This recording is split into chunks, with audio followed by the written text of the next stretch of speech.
So we go to the web browser, we read asterisk full log file, and we can see that PHP code is being run over here because we're running PHP info function. Now, just by running PHP info function, it's not much, right? But since you're running PHP code, you can run anything. And by anything, I mean you can gain even root access because you can use privilege escalation, security issues within Elastic and Trixbox to gain access to the underlying operating system. But these are all, almost theoretical. So are people really being attacked by these? Is this affecting anyone? I know that it is because everyone was showing up hands before. But I was curious a year or so ago. I wanted to see if this is just, my feeling. And I wanted to find out what their motivations are, and also, of course, who they are. Now, I'm still at sort of the third level. I don't know who they are yet, but I decided to write some code. Instead of using some available PBX out there, I decided to do a small stripped down one so that it's lightweight, so that it doesn't compromise my servers, and hopefully. And I wrote voiphun, voiphanepot. It's like a SIP registrar. It replies to register messages. It replies to invite messages. And I don't use it as a honeypot only, but also for testing. So what did it find? I put it out on the internet. I also shared it with some of my friends. And we started getting hits after a while, almost immediately. But nowadays, we're getting a lot of hits. Like every day, I get lots of emails. I receive emails from voiphun. And these are some of the things that we're seeing.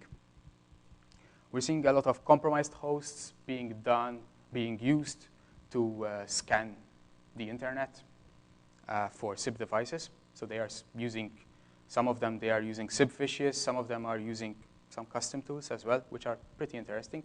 It means these guys have R&D. They do their own development and research. And some of them are trying to make phone calls by just sending an invite message, a SIP invite message, and they are trying to find weak passwords as well. So they are doing just like I showed before, doing the enumeration stuff, and doing the password cracking, online password cracking, which takes a while, unlike the previous one. So these are what we're seeing. And this is an example of one invite scan. Oh, this does show up. OK. It says that this person is using Zyper, which is a software phone. And after getting quite a few of these invite messages, I decided to extract the numbers being called because I love patterns, because I thought that this would give me some answers. And this scan came from Romania. I'm noticing a lot of activity from Romania, in fact, in this voice over IP area. It's quite interesting. And what they are trying to do is trying to call different UK numbers with different prefixes. This is a bit similar to what previously they would do to crack into PBX systems back in the 90s. You might call a PBX system, press 0, and get an outside line, right? That used to be a misconfigured, very badly configured PBX. Nowadays, you still have this sort of behavior sometimes if you have a bad dial plan, a dial plan that is not secure. So that's what they are looking for, insecure dial plans, or maybe Cisco gateways, which are, have bad access control lists and different prefixes. Same thing. This came from China. Sometimes they try to call fax numbers. My friends notice this more, probably because fax numbers are supposedly always up, so they just want to test if they can make phone calls for free, right? More China. And these are almost the same patterns, so it's probably the same sort of tool, or maybe the same person hopping off Chinese networks, Chinese broken, hacked hosts. And this came from France, different patterns. French like to be different. And I'm quite curious about this one, so yeah, French are great. But I'm quite curious. So if anyone knows about these pattern, this one in particular, talk to me later on. So these are some of the things that I've done. Then there was, well, this is not related 100%, but we'll see how it's related later on. RIPE decided to do an experiment. They started announcing 1.1.1.0/24. And this means that, previously unused address space became used. They only gave it a 10 megabit port for some reason or another. I mean, RIPE should have more than that, but it was maxed out immediately, as you can see in this slide. And the nice thing about it is that they blogged about this, and they actually released some basic statistics. They said it's UDP. They gave out the IP addresses that were mostly used, and they gave out the ports. So this is the part that interested me.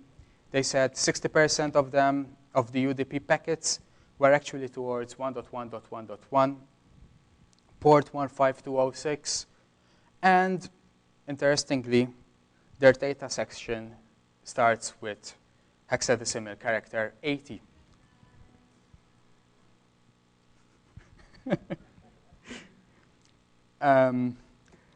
And from voiphun, I had seen some interesting stuff. Well, as soon as I saw this, this reminded me of voiphun, my honeypot, because I had seen some messages that actually point towards this.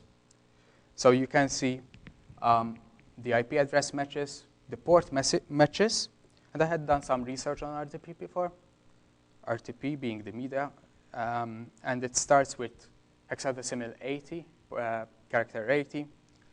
So this is probably this sort of scan being run over and over again on the internet. These guys are scanning the internet all the time, like very quickly, because it's UDP, it's very fast scanning. And you can scan the internet in just a few days if you'd like to, even less if you have enough resources, which these guys do. They use hacked servers. And it means that lots of SIP devices and maybe PBXs are actually starting a media stream and sending the media stream towards 1.1.1. So what are the conclusions? Well, what I spoke about in this case was mostly attacks which come from the internet. So the obvious solution is don't put your PBX on the internet. But I know that that's not always possible. There are many business cases where you need to put your PBX somehow on the internet. And many people are using fail to ban. Some people are using as vcrash, which is a new tool I included with SibVicious. And responsive upstream provider would be nice to have. If you're getting flooded with scans, you cannot withhold the bandwidth. It's useless putting a firewall rule to block that traffic, because the traffic will still get to your host, okay? Especially if it's taking all the bandwidth, all the pipe being saturated. So what you need is a good upstream provider, which you can call using old landlines if your internet is bust, and actually tell them, hey, can you try to help me out in this case. Report to abuse at Amazon.com or whatever. It doesn't really work, apparently. I heard a lot of course not. They shouldn't. It's different cultures, different countries. It might work, but it's a slow approach. The problem with Amazon, what happened was lots of people were getting scanned from Amazon EC2 servers, and Amazon weren't responding to these scans. So Amazon have this huge bandwidth, and these servers, which are either compromised or being paid for using hacked credit card, stolen credit card numbers or whatever. And lots of people were complaining. Incidentally, many of these hacked servers were actually using SIP fishes, so I got to hear about that more than I wanted to. And yeah, it was interesting.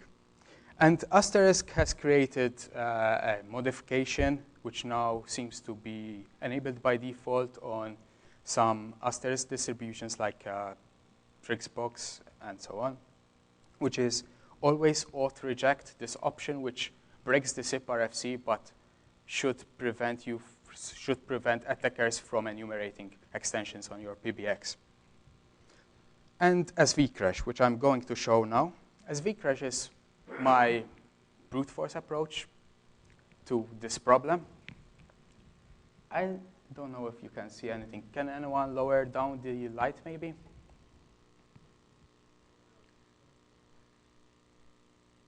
Oh, that's probably the air condition. But if you guys can lower the light, maybe you can see something.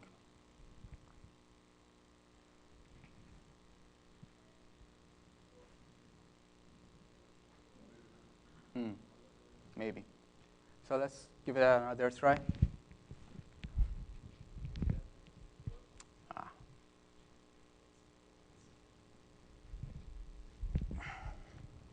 So what I wanted to show originally is, first running